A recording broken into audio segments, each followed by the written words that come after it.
नमस्कार प्यारे विद्यार्थियों, अपन पढ़ रहे थे हिंदी की शिक्षण विधियां और आज हम उन शिक्षण विधियों में आगे बढ़ाते हैं और उन शिक्षण विधियों में आज हम पढ़ेंगे सैनिक विधि। सैनिक विधि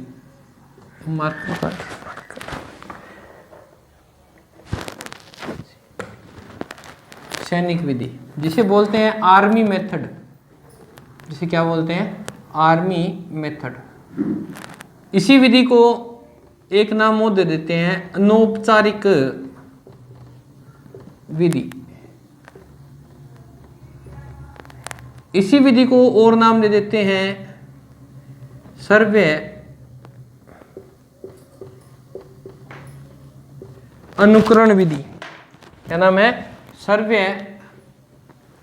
भाष्य विधि। इसी को और नाम दे देते हैं कि जैसी आपके सामने घटना होगी उसी के अनुसार आपको व्यवहार करना है, तो संघटना परक विधि। मेथड एक ही है, नाम अलग अलग हैं। फिर इसी विधि को नाम देते हैं अनुकरण परिस्मरण विधि। ये इसके अन्य नाम है। मुख्य नाम तो इसका है सैनिक विधि। ठीक है, समझ में समझा रहा हूं, दोबारा देखिए। सैनिक विधि या इसको बोल सकते हैं आर्मी मेथड, क्योंकि ये विधि पहले सैनिकों के लिए बनाई गई थी। कब? जब द्वितीय विश्व युद्ध हुआ था तब सैनिकों को भाषा सिखाने के लिए बनाई गई थी, क्योंकि सैनिकों अपने जो सैनिक भाई होते हैं वो लगभग 10वीं क्लास पास होते हैं और उसके बाद में वो आर्मी में लग जाते हैं, तो उन्हें भाषा का ज्ञान नहीं होता। उन्हें दूसरी भाषा सिखाने के लिए इस मेथड को बनाया गया था। फिर उसे शिक्षा के क्षेत्र में लेके आए, कौन लेके आए, उनका जिक्र हम आगे करेंगे। पहले देखते हैं जो सैनिक या आर्मी मेथड, इसका अन्य नाम है अनौपचारिक विधि। अब अनौपचारिक क्या होता है? जिसमें उद्देश्य और विषय वस्तु या स्थान निर्धारित नहीं होता, उसे क्या बोलते हैं? अनौपचारिक। इसमें कोई मेथड नहीं होता। सर्वे सुनता है और भाषा में सीखता है, यानी सुन के जो भाषा बोलना सीखता है वो कौन सी विधि है? सैनिक विधि है। संघटना परक विधि, जैसी घटना आगे घटी उसी के अनुसार अकॉर्डिंग आपको व्यवहार करना। अनुकरण परिस्मरण विधि, आपको अनुकरण करना है और फिर याद रखना है कि क्या सिखाया गया था। तो अब ये विधि शिक्षा के अंदर कौन लेके आए? तो इस विधि को शिक्षा के क्षेत्र में लाने का श्रेय शिक्षा के क्षेत्र में लाने वाले थे ब्लूम। इनका तो आप जानते हो, शिक्षाविद ब्लूमफील्ड। इसका पूरा नाम अगर लिखना चाहे तो ब्लूमफील्ड, फेज, ठीक है, बोज, और इनका साथ दिया था स्पीयर ने। इन लोगों ने इस मेथड को शिक्षा के क्षेत्र में भी क्या कर दिया? लागू कर दिया। कि जैसे आर्मी के अंदर जो होते हैं वो वहाँ की लैंग्वेज नहीं समझ पाते, तो उन्हें अपनी आवश्यकता के अकॉर्डिंग, अपने कार्य क्षेत्र के अकॉर्डिंग उन्हें दूसरी भाषा सिखाई जाती है। क्योंकि वो 10वीं पास करते ही तो सेना में भर्ती हो गया, उसे ज्ञान हुआ नहीं भाषा का, तो वहाँ पर कुछ औपचारिकता के साथ अनौपचारिक विधियों से कुछ ऐसे वर्ड यूज करवाए जाते हैं जो उन्हें दैनिक जीवन में क्या आएंगे? काम आएंगे। बस उन्हें द्विभाषा, दूसरी भाषा का ज्ञान दिया जाता है। तो ये विधि कब आई थी? ये आई थी द्वितीय विश्व युद्ध के समय आई थी। और कहाँ आई थी? द्वितीय विश्व युद्ध के समय इस विधि का प्रतिपादन हुआ। द्वितीय विश्व युद्ध यानी 1945। और कहाँ आई थी? तो ध्यान रखना, इस विधि का प्रतिपादन कहाँ हुआ था? अमेरिका में हुआ था। ठीक है, तो आपको पूछ सकता है कि सैनिक विधि कब? तो द्वितीय विश्व युद्ध 1945 अमेरिका में इसका प्रतिपादन हुआ। इसे शिक्षा के क्षेत्र में कौन लेके आया? तो ब्लूमफील्ड, फेज, बोज और स्पेयर, ये इसे शिक्षा के क्षेत्र में लेके आए। अब ये कहते हैं कि अगर सैनिक दूसरी भाषा के कुछ शब्दों को सीखकर उस भाषा का अर्थ समझने लग सकते हैं, तो बच्चे क्यों नहीं समझ सकते? तो उसे शिक्षा के क्षेत्र में भी लागू किया जाए। तो इसमें होता क्या है, देख लेते हैं कि इसके अंदर किस प्रकार ये काम करती है। तो देखते हैं सैनिक मेथड,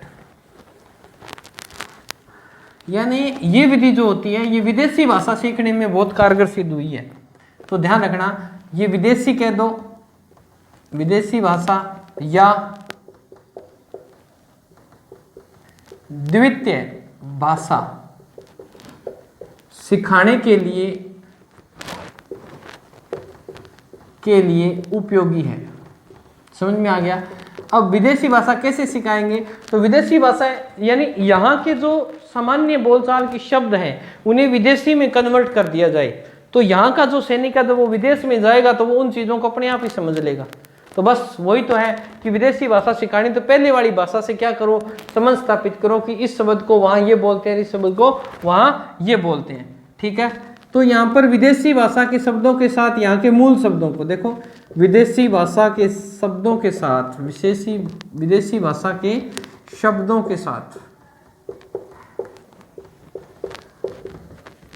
मूल शब्दों, कौन सी, प्रथम भाषा के मूल शब्दों का क्या करवाया जाए, ज्ञान करवाया जाए।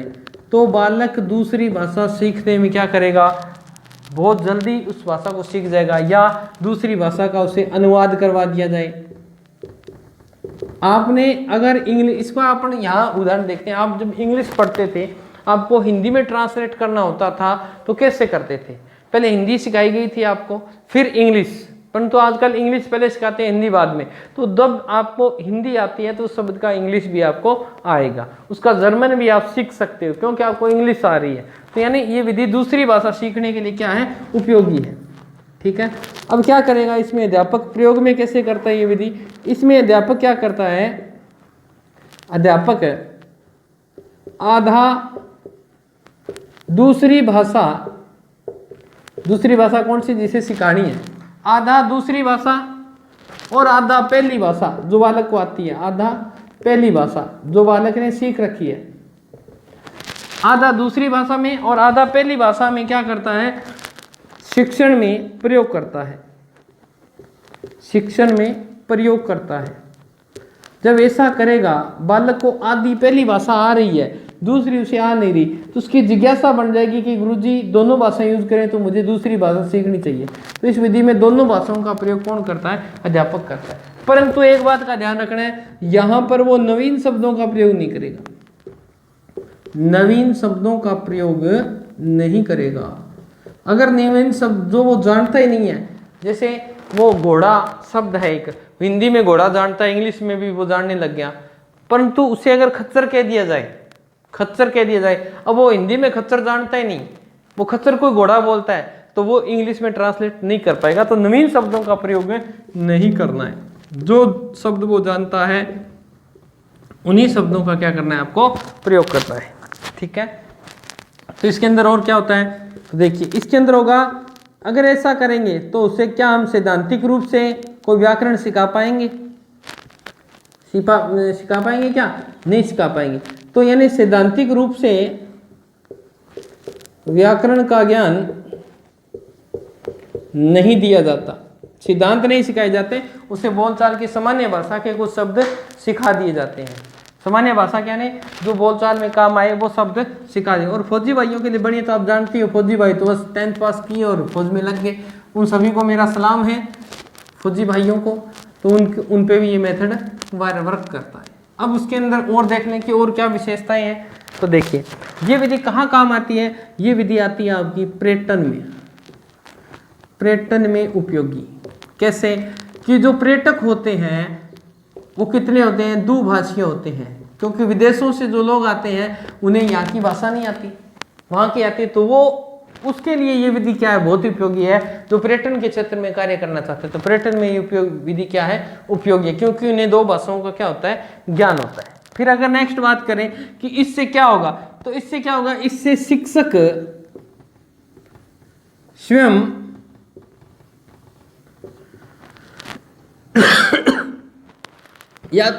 या तो शिक्षक ज्ञान देगा या फिर टेप रिकॉर्डर, शिक्षक स्वयं या टेप रिकॉर्डर के माध्यम से दूसरी भाषा सिखाई जा सकती है, दूसरी भाषा सिखाई जा सकती है। समझ गए ना, या तो शिक्षक बता सकता है उसे, ठीक है, शिक्षक समझाएगा कि इस चीज को ये बोलते हैं, या एक टेप रिकॉर्डर कर दिया जाएगा, कुछ शब्द चुन दिए जाएंगे, ये सब डेली यूज आते हैं, जैसे हाउ आर यू, है ना, तो इस कुछ शब्दों की एक श्रृंखला बना दी जाएगी और उन शब्दों को बालक को बार बार सुनाया जाएगा, तो उनके माइंड में क्या हो जाएंगे, वो स्थायी हो जाएंगे। तो या तो शिक्षक स्वयं करेगा या टेप रिकॉर्डर में करके दे देगा। ठीक है, उसके बाद की बात करें कि इसके अंदर और क्या मेथड है, तो इसके अंदर देखिए इसमें भाषा जो कौशल होता है, भाषा कौशल बोलने का, भाषा कौशल कौन कौन से होते हैं? भाषा कौशल, तो भाषा कौशल 4 होते हैं ना, आपको बताया था, सुनना, बोलना, पढ़ना और लिखना। तो इन सभी का क्या होता है, इसमें विकास होता है। भाषा कौशलों का क्या होता है, विकास होता है। किस विधि से? इस विधि से, सैनिक विधि से। क्योंकि सुनेगा, सर भी बताया था आपको, बोलेगा, भाष्य बताया था, फिर पढ़ेगा और फिर लिखेगा। तो इससे भाषा कौशल, मुख्य बात करें तो इन दोनों का ज़्यादा विकास होता है, सुनना और बोलना का। ठीक है, तो इससे भाषण क्षमता, भाषा की क्षमता होती है वो क्या हो जाती है, विकसित हो जाती है। भाषा क्षमता का क्या होता है, विकास होता है। उसे बोलना और सुनने में क्या होगा, विकास होगा। ठीक है, फिर नेक्स्ट की अगर बात करें तो व्यक्ति जैसे वातावरण में रहेगा, आपको मैंने ये साइको में टॉपिक करवाया था, वातावरण या परिवेश में रहेगा, वो उसी के अकॉर्डिंग व्यवहार करना क्या कर देता है, प्रारंभ कर देता है। तो वातावरण या परिवेश में अनुकरण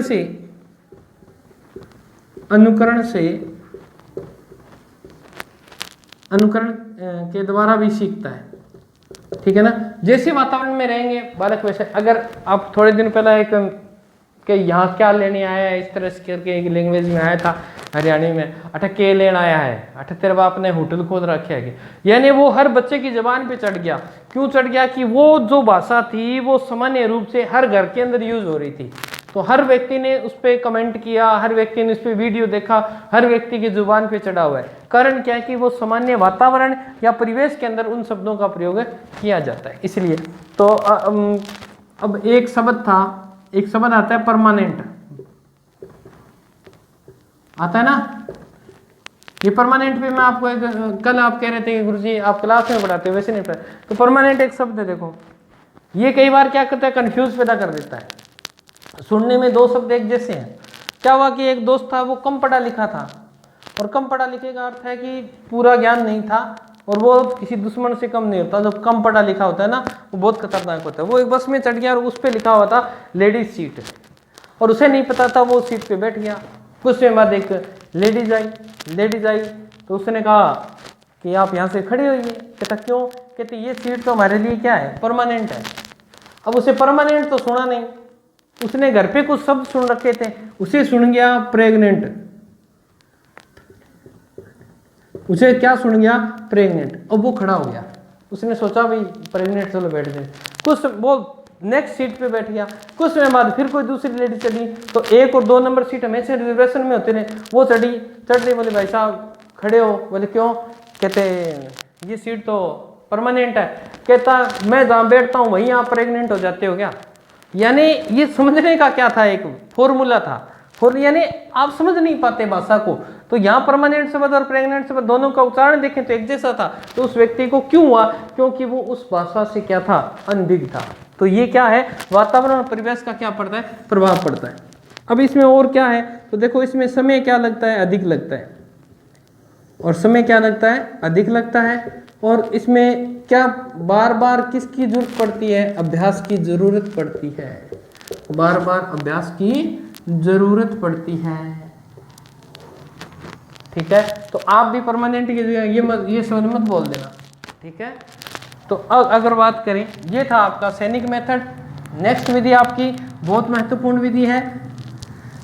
अगर बात करें हिस्ट्री की शिक्षण विधियों में, तो सबसे प्राचीन विधि मानी गई है वो, और स्कूलों में और भारतीय अनुकूलन के अनुसार इस विधि का सबसे ज्यादा प्रयोग किया जाता है। विधि का नाम क्या है? विधि का नाम है व्याख्यान विधि, लेक्चर मेथड जिसे बोलते हो। इस व्याख्यान विधि को आप बोलते हो क्या नाम था इसका, हाँ, व्याख्यान विधि को आप बोलते हो। जैसे व्याख्यान तो आप जानते हो, इसे टेप रिकॉर्डर विधि भी कहते हैं, क्योंकि अध्यापक इसमें आता है और टेप रिकॉर्डर की तरह क्या हो जाता है, शुरू हो जाता है, और जैसे पीरियड समाप्त होता है अपना लेक्चर खत्म करके चला जाता है। तो एक कैसेट की तरह अध्यापक अपना व्याख्यान देता है, व्याख्या करता है। ठीक है, इसे बोलते हैं व्याख्यान विधि। तो इस विधि को ये भी बोलते हैं बिना चौक, बिना चौक की विधि इसे बोलते हैं, ठीक है, बिना चौक की विधि, बिना चौक विधि, और इसे बोलते हैं टोक विधि। कि इसमें अध्यापक क्या करता रहता है, बोलता रहता है। अब देखो इसमें सिर्फ अध्यापक की भूमिका है, तो किस पे केंद्रित है ये, शिक्षक केंद्रित विधि है। कि मुख्य भूमिका में कौन रहेगा, शिक्षक रहेगा, ठीक है। और अध्यापक, बच्चे जो होते हैं वो क्या रहेंगे, बच्चे इसमें निष्क्रिय रहेंगे। इसलिए ये विधि क्या है, अमनोवैज्ञानिक है, क्योंकि इसमें अध्यापक बोलता है, बच्चे क्रियाशील हो ही नहीं रहे, बच्चे तो निष्क्रिय रह रहे हैं, इसीलिए ये विधि क्या है, अमनोवैज्ञानिक विधि है। तो ध्यान रखना, व्याख्यान विधि अगर पूछ ले कि सबसे प्राचीन विधि कौन सी है, तो यही है, प्राचीनतम विधि कौन सी है, व्याख्यान विधि। कि व्याख्यान विधि सबसे प्राचीन है, क्योंकि जब गुरुकुल और उससे पहले जब गुरुजी शिक्षा देते थे, यही देते थे, सारे दिन गुरुजी बोलते रहते, बच्चे सुनते रहते थे, व्याख्यान ही था, बच्चे इंटरफेयर ही नहीं करते थे, ठीक है ना। तो प्रश्न, गुरुजी प्रश्न पूछते थे, उसका उत्तर बच्चे देते थे, फिर प्रश्न पूछते थे, उत्तर देते थे, फिर गुरुजी पाठ पढ़ाने लग जाते थे। तो इस तरह के व्याख्यान विधि के अंतर्गत होता है, तो ये सबसे प्राचीन है। इसे बोलते हैं बिना चौक विधि, या चौक का इस्तेमाल ही नहीं करता, ब्लैक बोर्ड का इस्तेमाल ही नहीं करता, सिर्फ बोलता रहता है, टॉक विधि, यानी टेप रिकॉर्डर की तरह शुरू हो जाता है, ठीक है। अब इसके अंदर होता क्या है कि व्याख्यान जो होता है, व्याख्यान में जो शिक्षक होता है वो क्या करता है, शिक्षक एक एक शब्द का अर्थ स्पष्ट करता हुआ, अर्थ स्पष्ट करता हुआ विषय वस्तु को पूर्ण करवाता है। यानी जो भी पाठ वगैरह पढ़ा रहे विषय वस्तु को पूर्ण करवाता है। और भारतीय संदर्भ में देखें तो ये विधि सबसे ज्यादा यूज की जाती है। कारण क्या है कि भारतीय परिवेश के अनुकूल है, ये विधि भारतीय परिवेश के अनुकूल है। क्यों है देखते हैं। क्योंकि यहां पर स्कूल बहुत ज्यादा है और अध्यापक क्या है, कम है। अब अध्यापक कम होंगे तो वहां किस मेथड से पढ़ाया जा सकता है, वहां व्याख्यान विधि से। क्योंकि यहाँ पर बच्चे क्या करेंगे, ज़्यादा होंगे, अध्यापक आपके पास एक ही है, तो वो सभी बच्चों को क्या कर लेगा, एक जगह इकट्ठा कर लेगा और उन्हें कौन सी विधि से पढ़ाएगा, सभी कक्षाओं के बालकों को एक कॉमन टॉपिक निकाल लेगा। और एक स्कूल में अध्यापक है, 100 बच्चे हैं, तो वो इसी मेथड का प्रयोग करता है, व्याख्यान विधि का। तो ये इसीलिए कहते हैं कि भारतीय परिवेश में क्या है, ये अनुकूल है। और भारतीय परिवेश के अंदर बात करें तो कई स्कूलों में तो श्यामपट्ट का भी क्या है, अभाव है, ब्लैक बोर्ड ही नहीं है, तो वहां इस विधि का सबसे ज्यादा प्रयोग किया जाता है। श्यामपट्ट है तो चौक नहीं है, चौक है तो डस्टर नहीं है, यानी स्कूलों के अंदर ये प्रॉब्लम है। भारतीय परिवेश के अंदर बात करें तो ये विधि सबसे ज्यादा प्रयोग में लाई जाती है, क्योंकि यहाँ शिक्षकों की कमी है, भर्तियां आ नहीं रही, इस वजह से यहाँ बच्चे ज़्यादा हैं, शिक्षक कम हैं, इसलिए ये विधि सबसे ज़्यादा भारत के अंदर प्रयोग की जाने वाली विधि है। ठीक है, तो इसमें आपको बता दिया व्याख्यान में शिक्षक एक एक शब्द का स्पष्ट करता हुआ विषय वस्तु को क्या कर देता है, पूर्ण कर देता है। ठीक है, अब उसके बाद की बात करें तो ये विधि क्या है, तो इसमें क्या करता है कि जो शिक्षक होता है ना, अगर आप शिक्षक बन जाओगे तब देखना आप इसी मेथड को यूज करोगे। शिक्षक विषय वस्तु को उदाहरणों, ज्यादा से ज्यादा उदाहरण देने का प्रयास करेगा, उदाहरणों और विभिन्न शिक्षण विधियों यानी विभिन्न प्रविधियों के माध्यम से छात्रों के समक्ष विषय वस्तु को क्या करता है, प्रस्तुत करता है। जब व्याख्यान देता है, जो व्याख्या कर रहा है, लेक्चर दे रहा है, तो वो ज्यादा से ज्यादा क्या करेगा, उदाहरण प्रस्तुत करेगा, विभिन्न प्रविधियों का प्रयोग करेगा और छात्रों के समक्ष उस विषय वस्तु को क्या कर देगा, प्रस्तुत कर देगा। छात्र को समझ में आया या नहीं आया उससे उसे कोई अर्थ नहीं है, उसने अपना सिलेबस पूर्ण किया। अगर अध्यापक व्याख्यान विधि से पढ़ाते हैं तो समय भी, सिलेबस भी या पाठ्यक्रम भी समय पर क्या हो जाता है, पूर्ण हो जाता है। तो ये विधि सबसे ईजी विधि मानी जाती है अध्यापक के लिए, क्योंकि अध्यापक को सिर्फ इसमें क्या होता है, बोलना होता है। तो इस विधि की अगर बात करें कि व्याख्यान विधि के उद्देश्य क्या है, व्याख्यान विधि के उद्देश्य क्या है, कि व्याख्यान विधि के उद्देश्य। तो क्या उद्देश्य हो सकते हैं व्याख्यान विधि के? तो देखिए, व्याख्यान विधि का उद्देश्य ये हो सकता है कि बालक को क्या करनी आ जानी चाहिए? आलोचना। आलोचना करते हैं कोई भी विषय वस्तु है, उसके अंदर कमी, गुण, दोष, अच्छी है, बुरी है, इन चीजों की क्या जानी चाहिए? समझ। समालोचना, दो समान चीजों में क्या करना लग जाए? कमियां निकालने लग जाए, वो क्या है? समालोचना, समानता के साथ। ठीक है। 3 नंबर की बात करें, मूल्यांकन।